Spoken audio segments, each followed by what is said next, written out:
குப்பா பொறுக்குறாங்க 2 பொண்டாட்டி வச்சிருக்கான், கூட்டுறவ 4 புருஷன் வச்சிருக்கான், காசு இல்லாதவங்க கூட 10 பொண்டாட்டி 10 புருஷனோட ஜாலியா வாழ்றான். அதுக்கு எங்கள்கிட்ட காசு இருக்கு, நாங்க வச்சுக்குவோம், வச்சுக்காம போவோம். ஒத்த ரோசா பிள்ளைய ரொம்ப அற்புதமா வளர்த்திருக்கமா. நீயே ஒரு வார்த்தை சொல்ற, அவன் எல்லாம் சந்தோஷமா இருக்கான்னு.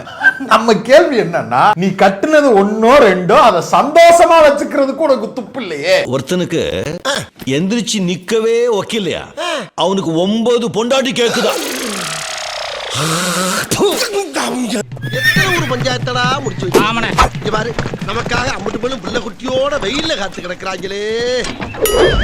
எங்கள்கிட்ட காசு இருக்கு, நாங்க வச்சுக்குவோம், வச்சுக்காம போவோம். ஒரு ஜன் தத்துவம் என்ன சொல்லுகிறது என்றால், மோதிரம் போடாத விரலும் இடிபடாத உரலும் இருந்தால் என்ன இல்லாட்டி என்ன. உங்களுக்கு என்ன அரசியல் தானே, ஓட்டு தானே, ஓட்டுக்குள்ள வச்சு நீங்க சமாளிக்கணும். எதை வேணாலும் தைக்கலாம்னா உன் வாயை தைச்சிடலாமா?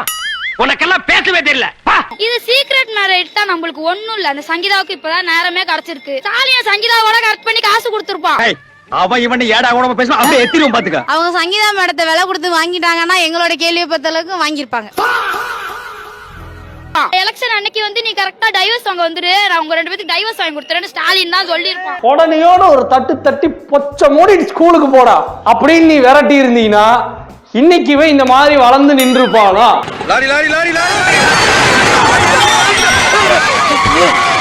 விஜய் வண்டி அங்க போயிட்டு இருக்கும், நீங்க பாத்துருப்பீங்க. அதை பாத்துக்கிட்டே போறாப்புல, வண்டி ரோடு இங்க இருக்கு, எதிர்த்தாப்புல யாரு வரா என்ன வராங்க தெரியாம விஜய் போற வண்டியை பாத்துக்கிட்டே போய் முண்டக்கலப்பு நேரா முன்னாடி உள்ள போலீஸ் ஜீப்ல விட்டு விழுந்துட்டாப்ல.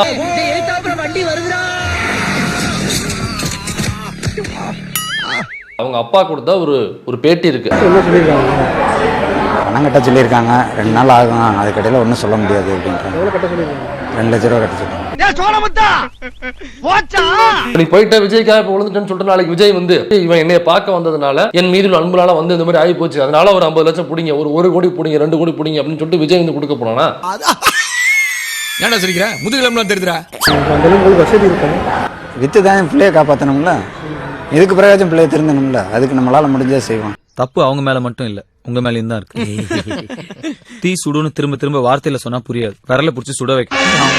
எங்களை என்னப்பா பண்ண சொல்ற? நம்பர் 1, பாக்கெட் மணியோட சேர்த்து பாக்கெட்டையும் கட் பண்ணுங்க.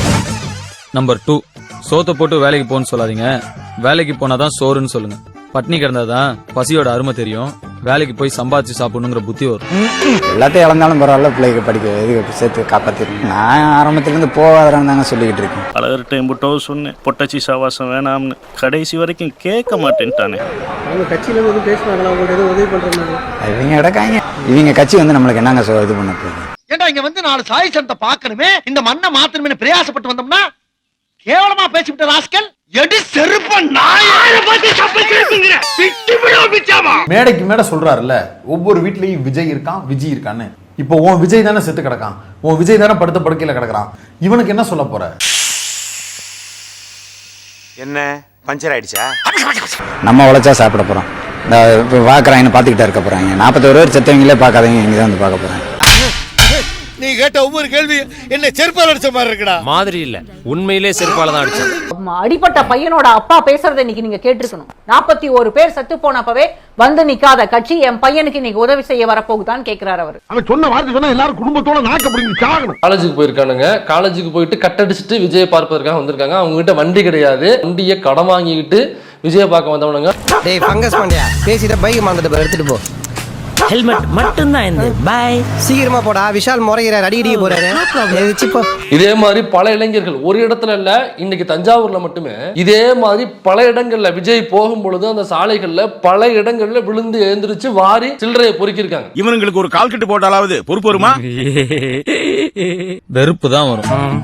காலை வேணா கட்டி போடுங்க, கால் கட்டு மட்டும் போட்டுறாதீங்க. ஆண்கள், பெண்கள், பொதுமக்கள் இது சம்பந்தமே இல்லாம இவனுங்க கொண்டு போய் வண்டியை விட்டதுல அவங்க வண்டி விழுந்து அவங்க எக்கச்சக்கமான பேர் அடிபட்டு இருக்காங்க. சண்டை போடுறேன்னா இங்க பல்லனார் மலைப்பாக்கம் போய் சண்டை போட்டு வெட்டிட்டு சாவுங்க. அதை விட டவுனுக்குள்ள வந்து ஏன் பப்ளிக் டிஸ்டர்ப் பண்றீங்க? அந்த கிளிப்பிங்கும் பாருங்க.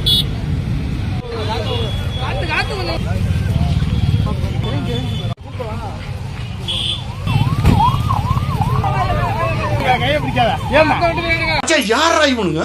எங்கிந்திரா வந்துக்கிறானுங்க? இவனுக்கு பண்ண வேலையில நம்ம புள்ள கொலகேஸ்ல உள்ள மாதிரி இருக்குது. தலைவர் வரானே எப்படி பாக்குறீங்க? ரொம்ப சந்தோஷமா இருக்குண்ணா, ரொம்ப ரொம்ப சந்தோஷமா இருக்கு. எவ்வளவு பிடிக்கும் அவரை? ரொம்ப ரொம்ப பிடிக்கும். இப்படியே பேசிட்டு இருந்தா உனக்கு பைத்தியம் தானா பிடிக்கும்? பைத்தியம். சின்ன வயசுல இருந்தே பிடிக்கும். ரொம்ப ரொம்ப என் பொண்ணோட ரொம்ப பிடிக்கும் அவரை. எத்தனை தாயிங்க நம்ம தமிழ்நாட்டிலே. நான் ஒரு தாய்க்குளம் பாருங்க, நான் ஒரு தாய்மையோட அந்த அம்மா சொல்லுது, இந்த கை குழந்தை இந்த குழந்தையை விட, தன்னுடைய குழந்தையை விட எனக்கு விஜயை தான் பிடிக்கும், எனக்கு வந்து தளபதியை தான் ரொம்ப பிடிக்கும் அப்படின்னு சொல்லுது. அடி பாவி சிரிக்கி, உனக்கு தாலி கட்டறது தான் நான் இருக்கல, அதுக்கு இதுக்கு மாறிய தலை தொந்தரவு பண்ற. அப்படியே விஜய் போனார்னாக்கா ஏறி இடுப்புல உட்காந்துட்டு வீட்டு பக்கம் போயிட்டே இருக்கும் போல் இருக்கு. என்னடா மாவாட்டி இருந்தா என் பொண்டாட்டி அவன் லவட்டிட்டு போறான். அது கை குழந்தையா இருக்கு. அந்த குழந்தையை விட எனக்கு விஜய் தான் பிடிக்கும்னாக்கா அது தப்பே கிடையாது, தப்பே கிடையாது. விஜய் பிடிக்க தப்பே கிடையாது. ஆனா அந்த புருஷன் ஒரு கேரக்டர் ஒருத்தரமா பாருங்க, அவெல்லாம் தும்பச்சல்ல தூக்கு போட்டு சாவலாம்.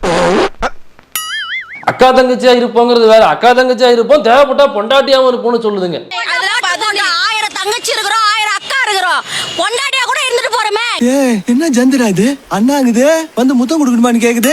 குழந்தையை விட எனக்கு விஜய் தான் ரொம்ப பிடிக்கும். ஏமா, அவன் கட்டின பொண்டாட்டியே காப்பாத்தாத நாய். அவன் கட்டின பொண்டாட்டிய காப்பாத்த வக்கில்ல, நாட்டை காப்பாத்த கட்சி ஆரம்பிச்சு வந்துட்ட நீ.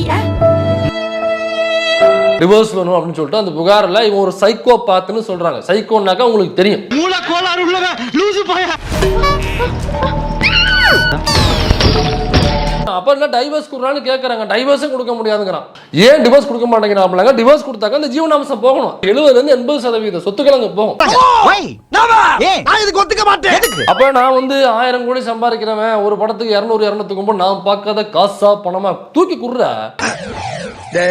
இதான் ஜாக்குன்னு ரொம்ப லந்து பண்றீங்க. இப்ப 70% சொத்துக்கள் அங்க போச்சுனாக்கா அப்ப அந்த நாய்க்குட்டிக்கு நீ என்ன கொடுப்ப? யாரை சொல்ற? இந்த நாயை சொன்னங்க. நான் உங்களை சொல்லுவேன்னா நீங்க அழகு சுந்தரமாச்சே. அப்ப அந்த நாய்க்குட்டி எதுக்காக உனோட சேர்ந்துருக்கு இப்ப புரியுதா உனக்கு? பணம் எல்லாம் கூட வாழ்ந்துடலாம், ஆனா லவ் இல்லாத ஒரு வாழ்க்கைய வாழவே முடியாது. வாழு, பணம் இல்லாம நீ வாழு. என்னால அப்படி எல்லாம் வாழ முடியாது. இன்னொரு தகவல் இருக்கு. இப்ப இந்த சொத்துக்கள் முழுக்க இந்த புகார் போயிட்டு இருக்குல்ல விசாரணை, இது முடியறதுக்குள்ள சொத்து ஜீவனாம்சமா போகணும் அப்படிங்கிறதுக்காக அந்த குறிப்பிட்ட அந்த நாய்க்குட்டியின் மீது இந்த சொத்துக்களை எல்லாம், பெரும்பான்மையான சொத்துக்களை அங்க எழுதி வைக்க போறாங்க அப்படின்னு ஒரு தகவல். கதை இப்படி போகுதா? அதற்காக இந்த போட்டோஸை பிரைவேசியா போட்டு விட்டு அதை வீட்டுக்குள்ள ஒரு குண்டை வெடிக்க விட்டு இப்ப இன்னைக்கு டிவோர்ஸ் வரைக்கும் வந்து நிற்கும் பொழுது இந்த சொத்துக்கள் அங்க போகும், அதனால சேஃப்டியா என் பேர்ல இருக்கட்டும், இதெல்லாம் முடிஞ்சதுக்கு அப்புறம் உன் பேர்ல வேற மாதிரி டிரான்ஸ்ஃபர் பண்ணிக்கலாம் என்று அந்த நாய்க்குட்டி, இந்த நாய்க்குட்டியை மண்டையை கழுவி வேலைகள் போய் கொண்டிருப்பதாக நமக்கு தகவல். பத்மாவதி பேர்ல டபுள் ஃப்ளோர் ரெஜிஸ்டர் ஆயிடுச்சா? டைல்ஸ் போடுறாங்களாமே, டைல்ஸ் குலு குலு குலு குலுன்னு வீடு ஃபுல்லா ஏசியாம. என்ன செகண்ட் சேனலுக்கு சிட்டி நல்லா தெரியுதா? சீக்கிரம் வண்டி எடுறா. 2 பேர் ஹாப்பியா? அவனுடைய மகள்ங்க இவ்வளவு பெருசா வளர்ந்து நிக்கிறாங்க. அவன் கான்வெகேஷன் முடிஞ்சிருக்கு, புள்ள பட்டம் வாங்குறத பார்க்கணும் அப்படின்னு ஒரு பேராசை இருக்கும் எல்லா பெற்றோருக்குமே. அப்ப கான்வெகேஷனுக்கு வருவாங்க. இந்த முண்டக்கலப்ப போகணுமா இல்லையா? ஏண்டா இங்க நான் ஒரே பிஸி. அவ கான்வெகேஷன் கூட போகாம அப்படி எந்த நாய்க்குட்டி நீ கொஞ்சம் போன? அப்படி எல்லாம் மரியாதை பேசப்படாதா?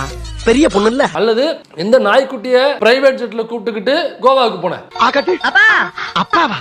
யாரா அது?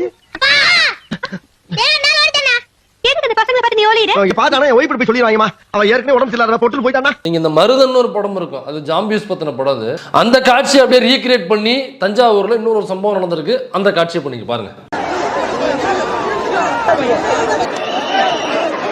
வெளியில ஜாம்பிங்க எல்லாம் வெறி பிடிச்ச நாய் மாதிரி சுத்திட்டு இருக்கு. ஒரு நாய் இல்ல, 100 நாய் இல்ல, 1,00,000 நாய். இவங்க தற்கூரின்னு சொல்லாம வேற என்னன்னு சொல்லுவீங்க? தொண்டர்கள் தொல்லை தாங்க முடியல. அடுத்த ஜென்மத்துல நான் ஒரு விவசாயி குடும்பத்துல பிறக்கணும்னு ஆசைப்படுறேன். ஏன் அடுத்த ஜென்மம் வரைக்கும் என்னத்த புடுங்க போற? நீ போயிட்டு ஒரு 7 ஏக்கர் நிலம் வாங்கு, உன்தான் அவ்வளவு காசு இருக்குல்ல, 7 ஏக்கர் நிலம் வாங்கி விவசாயத்தை பாடுறா. அவ்வளவு இதுக்கு எதுக்கு நீ அடுத்த ஜென்மம் வரைக்கும் வெயிட் பண்ணணும்? வெயிட் பண்ண வேண்டிய அவசியமே இல்லையே ப்ரோ.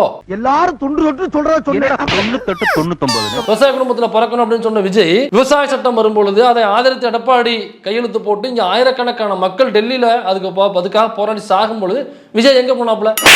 இல்லங்க அவர் நடிச்சுக்கிட்டு இருந்தாப்லங்க, அதுக்கு அவர் சம்பந்தம் கிடையாதுங்க. சம்பந்தம் கிடையாதுங்க, சம்பந்தம் கிடையாது ஓரமா போயிட்டு நான் இப்போ அதான் சொல்றேன், உனக்கு சம்பந்தம் கிடையாது நானும் சொல்றேன். அப்ப நான் பஞ்சாயத்துல ஒண்ணும் சொல்லக்கூடாதா? சொல்லக்கூடாது.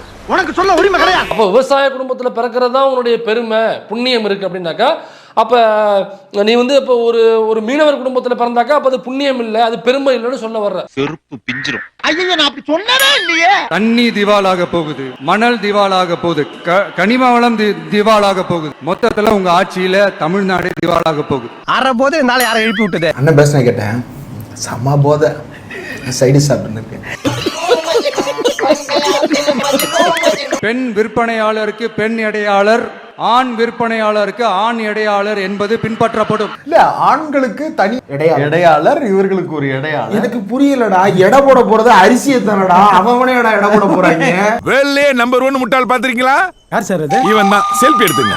இது தமிழ்நாடு. இந்த தமிழ்நாட்டுல நடுவுல ஒரு சவறு கட்டுறோம். செவத்துக்கு இந்த பக்கம் ஆண்கள், செவத்துக்கு அந்த பக்கம் பெண்கள். ஆண்கள் தமிழ்நாடு, பெண்கள் தமிழ்நாடு. தமிழ்நாடு ரெண்டா பிரிக்கிறான்.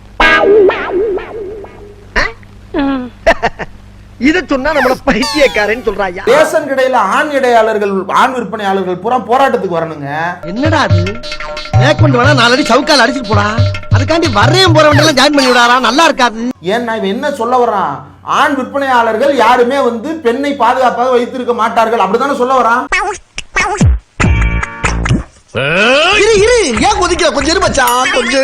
என்ன ரிப்போர்ட் உனக்கு இருக்கு? ரேஷன் கடையில பெண்களிடம் அத்துமீறி நடந்தார்கள், ஆண்கள் எடை போடக்கூடியவர்கள் அப்படின்னு ஏதாவது டேட்டா வச்சிருக்கியா?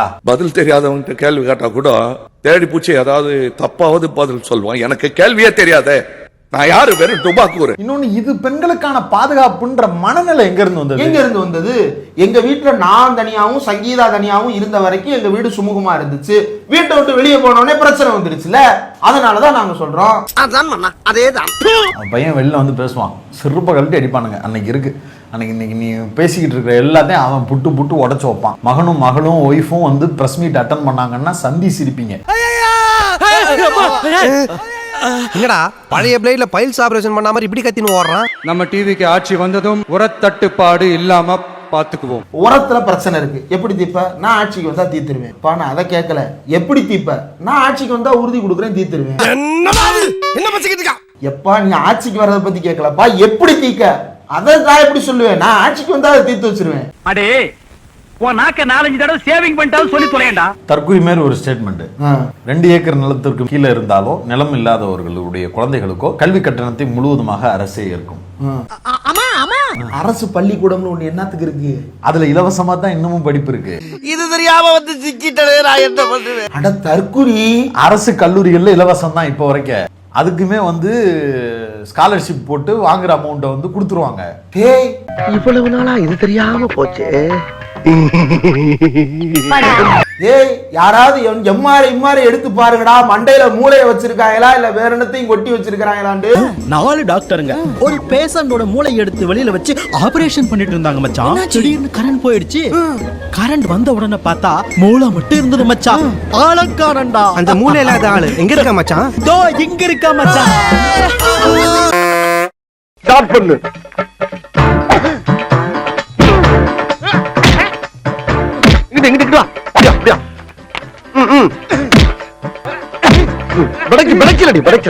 மண்டல மட்டும் அடிச்சிடாத.